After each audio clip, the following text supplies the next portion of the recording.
अराकीन को मजबूत करने की कोशिश की। हमने गुजरात की सरजमीन पर हमारे अराकीन बल्दिया को मुंतखब करवाया। उत्तर प्रदेश में मजलिस के 100 से ज्यादा अराकीन बल्दिया हैं, 8 या 10 चेयरमैन हैं बल्दिया के। मजलिस इत्तेहादुल मुस्लिमीन बिहार में 5 MLA हमारे कामयाब हुए और मुझे यकीन है कि इंशाअल्लाह ताला इस बार अख्तरुल ईमान साहब किशनगंज से मजलिस इत्तेहादुल मुस्लिमीन के रुकने पार्लिमान मुंतखब होंगे। महाराष्ट्र में मजलिस के 2 रुकने असम्बली हैं। कई अराकीन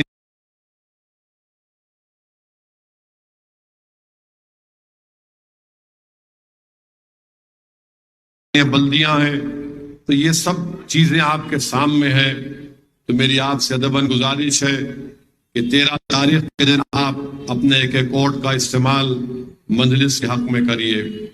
मेरे अजीज दोस्तों और बुजुर्गों, आप ये देखते हैं कि कल वजीर आजम की एक तकरीर हुई जिसमें वजीर आजम ने ये कहा कि कांग्रेस और BRS ने हैदराबाद को मजलिस को लीज पर दे दिया। फिर एक और तकरीर, कोई महाराष्ट्र के एक BJP के MP है मोहतरमा, वो आकर ये कह रहे हैं कि उनको अगर 15 सेकंड दिया जाए तो वो छोटे और बड़े यानी असदुद्दीन और अकबरुद्दीन को 15 सेकंड में उनका काम कर देंगे। फिर एक BJP के एक और मोहतरमा है जो कह रहे हैं कि अगर मजलिस कोर्ट दिए तो पाकिस्तान को दिए सब बराबर है।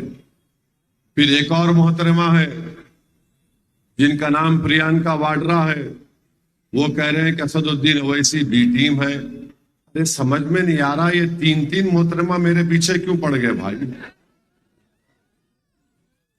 एक मोदी थे, उन्होंने भी पीछे पड़े हुए हैं। अब आप बताइए कि नरेंद्र मोदी का गुरूर और तकब्बुर, अहंकार देखिए, जिसको हिंदी में अहंकार कहते हैं, कि वो कह रहे हैं कि हैदराबाद को कांग्रेस और BRS ने लीज पर दिया। मोदी जी, क्या हैदराबाद की आवाम इंसान नहीं है? हम क्या कोई बैल बकरी हैं कि लीज पर दे दिए? हम यहां एक बाइज्जत शहरी के तौर पर रहते हैं और 40 साल से हमने आपकी पार्टी को, आपकी पार्टी के बड़े बड़े लीडरों को अल्लाह ने अपने फजलो करम से नबी करीम सल्लल्लाहु अलैहि वसल्लम के सदक़े और तुफैल में यहां की आवाम ने आपकी पार्टी को हराया है।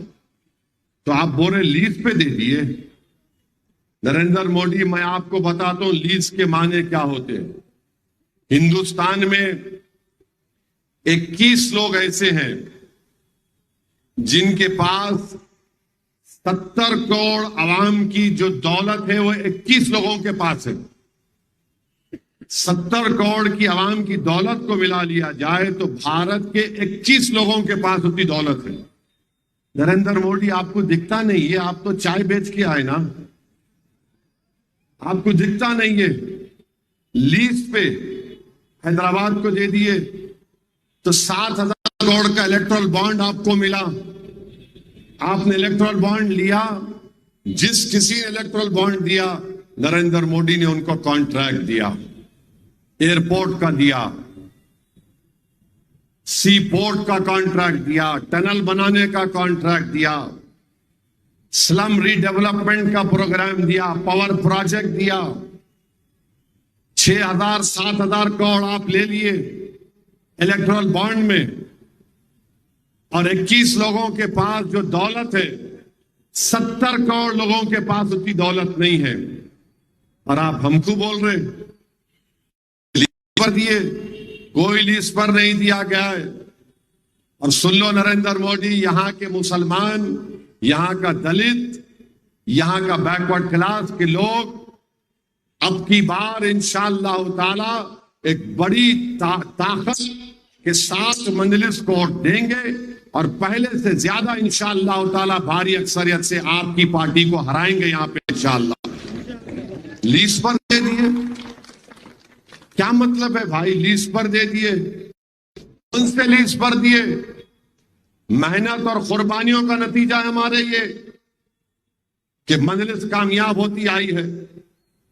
हमारे अराकीन पुलिस की लाठियां खाए, जुल्म सहे, जेलों को चले गए, जानों को कुर्बान किया, तब जाकर 84 में सालार को कामयाबी मिली। 20 साल 22 साल मजलिस को इलेक्शन लड़ना पड़ा हैदराबाद की सीट को जीतने के लिए, और जब एक बार जीते तो अल्हम्दुलिल्लाह जीत का सफर चलता रहा। मोदी बोल रहे लीज पर दिए, फिक्र मत करो नरेंद्र मोदी, 13 तारीख के दिन आपके इस लीज की तकरीर का जवाब पतंग के बटन पर हैदराबाद की अवाम दबा कर देगी इंशाअल्लाह ताला। अब दूसरी बात, ये प्रियंका वाड्रा, इन्हों बी टीम असदुद्दीन ओवैसी, प्रियंका वाड्रा, एक बात सुन लो, आपको समझ में नहीं आ रहा तो समझा रहा हूं। महाराष्ट्र में आप शिवसेना से अलायंस करें, उन्होंने दूध के झूले में है। वो शिवसेना जिसके बारे में श्री कृष्णा कमीशन में बाल ठाकरे के बारे में लिखा था कि जनरल की तरह रोल अदा किया था, आप भूल गए? वो शिवसेना के साथ बैठे हुए हैं। अमेठी की सीट हैदराबाद के दूल्हे भाई नहीं गए तो भी आपका भाई हार गया। कौन भी टीम थे वहां पे? मध्य छत्तीसगढ़ साफ, परसों असेंबली का इलेक्शन हुआ तो आप राजस्थान हार गए, मध्य प्रदेश हार गए, छत्तीसगढ़ हार गए। किसकी वजह से हारे? 2019 के लोकसभा के चुनाव में 90% सीट आपकी पार्टी हार गई बीजेपी के खिलाफ। असदुद्दीन ओवैसी पर आपको उंगलियां उठा रहे, बी टीम बोल रहे। याद रखो, जो कोई बोलेगा मजलिस के बारे में उसका जवाब मेरी जबान देगी अब इंशाअल्लाह ताला। मैं खामोश नहीं बैठने वाला हूं। हम अपने हक की लड़ाई लड़ रहे हैं। आपकी पार्टी प्रियंका वाड्रा यूएपीए का कानून अमित शाह लेकर आए, आप सपोर्ट किए नहीं किए बोलो? उस कानून के तहत 4-4 साल से बच्चे जेलों में सड़ रहे हैं। एक 85 साल का ईसाई पादरी जेल में मर गया। आपकी पार्टी ने अमित शाह के कानून की तायीद की। आपकी पार्टी केजरीवाल जो 370 निकालने में बीजेपी की तायीद किया कश्मीर की, उसके साथ अलायंस आप करते हैं और हमको बोलते हैं। ये दिमाग से निकाल लो अपनी बात तुम कि जवाब नहीं मिलेगा, जवाब मिलेगा। मैं सिर्फ तेलंगाना को सामने रखकर खामोश बैठा हुआ हूं। इसीलिए मैंने कहा था कि हैदराबाद से पतंग, तेलंगाना से बीजेपी खत्म। अगर आप ये समझ रहे हैं कि तुम्हारे बोलने से मैं खामोश बैठूंगा, नहीं खामोश बैठूंगा। हमारी भी इज्जत नफ्स है। हम यहां पर जो चलकर नहीं, कोई मैदानों में बागों में चलकर नहीं आए। यहां पर मुमताज खां बैठे, एक ने 3 बार पुलिस मुसल कसी उनको, लोग नहीं जानते।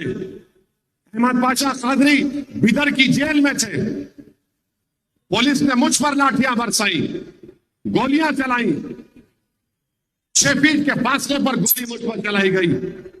आप ये समझ रहे कि हम लोग एंटाइटलमेंट की पॉलिटिक्स करते? नहीं करते। हम मेहनत करते, जुस्तजू करते, इल्जामात का सामना करते, मैदान में रहते, अवाम के दरमियान में, हजारों की भीड़ में चलते। हम खाली डाइस पे आके हाथ हिला के नहीं जाने वाले हम लोग। पैदल दौड़े करते, गर्मी में धूप में चलते। हम क्या बात कर रहे हैं आप? सोचो थोड़ी देर के लिए। ये इसका जुमला जो तुम बोल रहे हो उसका असर कहां तक जाएगा? फिर सिर्फ तेलंगाना से बीजेपी को कमजोर करने के लिए मजलिस ने ऐलान किया है। इसका यह मतलब नहीं है कि आप जो आए मुंह को आए बोलते जाएंगे। बहुत जबान, मेरी भी जबान बहुत लंबी है। पूरे मुल्क में बदनाम इसलिए हूं कि मेरी तकरीर के अल्फाज जो निकलते सबको दिलों में लगते, चुभते। और एक मोहतरमा है, कहां से? महाराष्ट्र से। 15 सेकंड हमको दो, छोटे बड़े को गायब कर देते। अरे मोहतरमा, छोटे को बहुत समझा के रोक के रखा, छोड़ दूं क्या? और एक बार अगर छोटा निकल गया तो किसी बाप को नहीं सुनता उन्हें सिवाय मेरे। समझा समझा के मियां ठहरो, जरा ठहरो, 2 दिन है, छोड़ दो। जाके बैठ जा तो मैं मुमताज कहां बैठते, हम भी आम खाते हुए 15 सेकंड में गायब करते करते। बोलो कहां पे आना, 15 सेकंड आता हूं मैं, चलो। मेरे बीवी बच्चों को लेके आता हूं, तुम मोदी से पूछो कहां पे आना। मैं मरने को तैयार हूं मजलिस के लिए, मैं इन गरीबों के लिए मरने को तैयार हूं। मैं मौत से नहीं डरता, दुनिया मेरे लिए है मगर कोई माने नहीं रखती। मेरी दुनिया सिर्फ मजलिस है, मेरी दुनिया सिर्फ मजलिस है और मजलिस रहेगी। 15 सेकंड में ये कर देंगे, क्या करेंगे 15 सेकंड में? तुम बोलो कहां पे आऊं? तुम्हारे पार्टी के दफ्तर पे आऊं? तुम्हारे वजीर आजम के घर के सामने आऊं? हाँ आता हूं, बोलो क्या करेंगे तुम? तुम्हें अखलाक पीलू खान की तरह वही कहोगे, करो मेरे को, मैं मरने तैयार हूं। तुम समझ रहे हम मौत से डरने वाले हैं? अरे मौत हमको फना नहीं करती। मौत का मतलब यह है कि एक घर से दूसरे घर को मुंतकिल होना, वो मौत है। तुम फना हो जाओगे, हम नहीं होंगे फना इंशाअल्लाह। मैं मरने को तैयार हूं। और तुम्हारे वो लोग, वो जालिम लोग 6 फीट से सही गोली नहीं चला सके, गोलियां चलाए।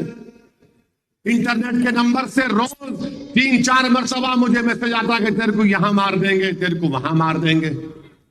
अरे मारो ना कमीनों, कौन रोक रहा तुम लोगों को? मार देंगे, वो कर देंगे, क्या मुर्गे का बच्चा हूं? जो मारने को आएगा ऐसा तो पीठ नहीं दिखाऊंगा मैं, मगर तुम बताना पड़ेगा कहां पे आऊं। 15 सेकंड मोदी जी, ये तुम्हारे एमपी बोल रहे 15 सेकंड, बोलो मोदी जी कहां पे आना, हम बताओ हमको। तुमने अखलाक पीलू खान रकबर बिल्किस से क्या किया, दुनिया ने देख लिया। दुनिया ने देख लिया, गटकड़ियों में एक आदमी है, गोली चला दिया आपने, मुख्तार को आपने जहर दे दिया। बताओ क्या करोगे? तुम सिर्फ मौत ही के लिए समझो, हमको तैयार है, मगर तुम्हारी वजह से नहीं, अल्लाह हमारे मुकद्दर में लिखा है। जालिमों सुनो, शहादत है मतलूब मकसूद मोमिन, न माल गनीमत न किश्वर की चाहिए हमारे जिंदगी का मकसद है। 15 सेकंड में गायब, छोटा बड़ा, तुमको छोटे बड़े की तमीज भी नहीं मालूम होगी अभी। छोटे को बोल रहेंगे, वो कर देंगे। अरे कोर्ट में फैसला हो चुका है, बके जा रहे हो, बके जा रहे हो। और वो एक मोहतरमा बोल रहे, इनको मजलिस कोर्ट दिए तो पाकिस्तान कोर्ट दिए। अरे पाकिस्तान से तुम्हारी इतनी मोहब्बत क्यों है? आपको याद होगा 2014 में नरेंद्र मोदी अफगानिस्तान गए थे। अफगानिस्तान से प्लेन में नरेंद्र मोदी ने फ्लाइट में देखा, पायलट से पूछा नीचे बहुत लाइट दिख रही, उसने बोला नवाज शरीफ के घर में शादी हो रही। बोले लैंड लैंड लैंड हो गए, बगैर दावत के नवाज शरीफ के पास हाथ बल के चले गए। मित्रों चले गए।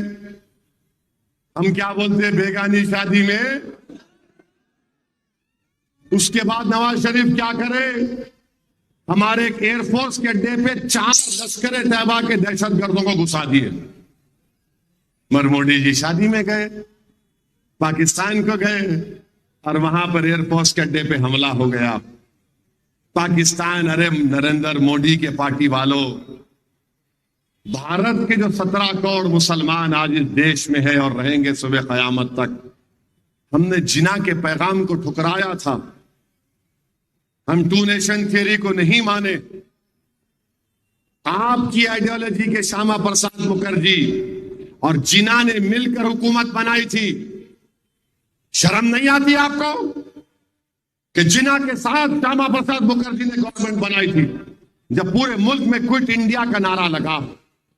हैदराबाद के मौलवी इस्माइल मक्का मस्जिद के इमाम अंग्रेजों के खिलाफ सुल्तान बाजार में लड़ाई लड़े। सबसे पहला कैदी काला पानी का मौलवी इस्माइल हैदराबादी था। सुनो मोहतरमा, नहीं मालूम होगा तुमको, हम गए थे काला पानी को, अंग्रेजों को भगाने वालों का नाम अगर नुमाया नाम आएगा तो पूरे मुसलमान लीडर्स मगर आरएसएस कहीं नजर नहीं आएगी आपको, कहीं नजर नहीं आएगी आपको। आज आरएसएस की आइडियोलॉजी वाले आकर मुल्क की वफादारी का मोहब्बत हमको सिखा रहे हैं। मंजलिस कोर्ट दिए तो पाकिस्तान कोर्ट दिए, क्या पाकिस्तान से तुम्हारा तरीका बताओ। पाकिस्तान, अरे मोदी जी, अक़वाम मुत्तहिदा का इलेक्शन तुम पाकिस्तान से हार गए। एक इलेक्शन हुआ था वर्ल्ड हेरिटेज का, कुछ मैं पार्लियामेंट तकरीर में ही बोला उस बारे में। क्या हो रहा है? अमित शाह बोल रहे 40 साल से रजाकार। अरे रजाकार से क्या करना हमको? जो रजाकार थे पाकिस्तान भाग गए, जो वफादार है सीना तान कर तुम्हारे सामने खड़े हुए और सुबह क़यामत तक खड़े रहेंगे इंशाअल्लाह ताला। अब दूसरी हिजरत नहीं होने वाली है, ये वतन हमारा, यहीं पर रहेंगे। इसी जमीन में हमारी मां ने हमको पैदा किया और इसी जमीन में हम चले जाएंगे। तो मेरे अजीज दोस्तों और बुजुर्गों, एक नया शोशा आज कोई छोड़े। एक मोहतरमा है, वो बोले कि नहीं नहीं मुसलमानों की आबादी बहुत बढ़ रही। वो मोहतरमा जो है, उनके अब्बा तमिलनाडु के गवर्नर हैं, इन्हों गवर्नर की बेटी है, प्राइम मिनिस्टर के इकोनॉमिक एडवाइजरी काउंसिल में इन्हों मेंबर है। अरे मोहतरमा, आप समझ रहे आप ही पढ़े लिखे, हम पढ़े लिखे नहीं है। यकीनन मेरे चेहरे पे दाढ़ी है, सर पे टोपी है, मगर कोंचम मेरे को भी आता। नेशनल फैमिली हेल्थ सर्वे 2019-20 मुस्लिम खवातीन का टोटल फर्टिलिटी रेट 2.36, हिंदुओं का 1.94 कम हुआ है फर्टिलिटी रेट। 20 साल में बहुत गिरा है। दूसरा, सेंसस क्या बोलता है? सेंसस ये बोलता है कि जो मुस्लिम पॉपुलेशन 36.02 था 91 में, वो गिर के 24.65 हुआ है। मोहतरमा, आपको नजर नहीं आता ये? बोलने का बीजेपी क्या चाह रही है? मुसलमानों की आबादी हिंदुओं से बढ़ जाएगी। नहीं, 2101 में नहीं 2061 में हिंदू पॉपुलेशन स्टेबलाइज हो जाएगी। कितने पे? 74.7% पर। और उसके 40 साल के बाद 2101 में मुसलमान आबादी स्टेबलाइज हो जाएगी 18.86%। क्यों झूठ बोलते मोहतरमा? मोदी को खुश करने के लिए बोले जा रहे। अरे ये गवर्नमेंट का डेटा है, मेरा नहीं है। तुम्हारे बाप तमिलनाडु के गवर्नर है और तुम प्लेजरिज्म करे अपने थीसिस में। बोलने पे आ गया तो सबका खोल दूंगा शिजरा यहां पे, मगर ये बदनाम करना। तो बहरहाल मेरे अजीज दोस्तों और बुजुर्गों, 13 तारीख के दिन मेरी आप तमाम से गुजारिश है कि आप अपना एक वोट पतंग के निशान पर बटन दबा कर दीजिए। और हम नरेंद्र मोदी, और एक बात बोल रहे, मैं जब अरब ममालिक को जाता हूं, दुनिया अरब ममालिक में मुसलमान बदल गए, दुनिया में बदल गए। अरे बार बार बदल गए तो मेरे को क्या करने का है मोदी जी? अरे अरब इमारत से जाइए, सऊदी अरब से मेरे को क्या करना है, कतर से मेरे को क्या करना है, बहरीन से क्या करना है, ईरान से क्या करना है? अरे मैं भारत का शहरी हूं, आप भारत के प्राइम मिनिस्टर हैं, आपके पास एक मुसलमान कैंडिडेट नहीं देते, आप एक मिनिस्टर नहीं है और बोल रहे इस देश में खाली हिंदू मुस्लिम हो रहा। आप कर रहे ना मोदी जी, आप ही तो कर रहे, आप ही तो कर रहे 10 साल से। नुपुर शर्मा आपकी पार्टी की नहीं है। गोश्त के नाम पर मारा जा रहा है गरीबों को। मजहब तब्दीली का कानून आप बनाते हैं, लव जिहाद आपने क्रिएट किया, सब आप कर रहे हैं और बोल रहे हैं ये ऐसा हो रहा है। तो इसीलिए मोदी जी आपके बारे में हैदराबाद के शायर ने बड़ा अच्छा कहा था, जरा वो आजकल काफी पब्लिसिटी मिल गई उसको, हरी सिंह। हाँ, जरा 1 मिनट रह गया, सुन लो जरा। गोरे बोलो, अम्मा बाबा को भूल गया, सास ससुरे में घुल गया, सारी जनता को हौला बना रहा, हिंदू मुसलमान को लड़ा रहा, शादी करके जोरू को भगाता, एनआरसी बोल के हमको डराता, बार बार बाहर का दौरा करता, जनता के पैसे बर्बाद करता, कातिल और जानियों को छोड़ता, बेगुनाहों को कैद करता, मंगलसूत्र की झूठी अफवाह उड़ाता, गरीब लोगों का मजाक उड़ाता, लोगों को तकलीफ देके खुश होता, चौकीदार बन के उछल रहा, अपनी औकात भूल गया।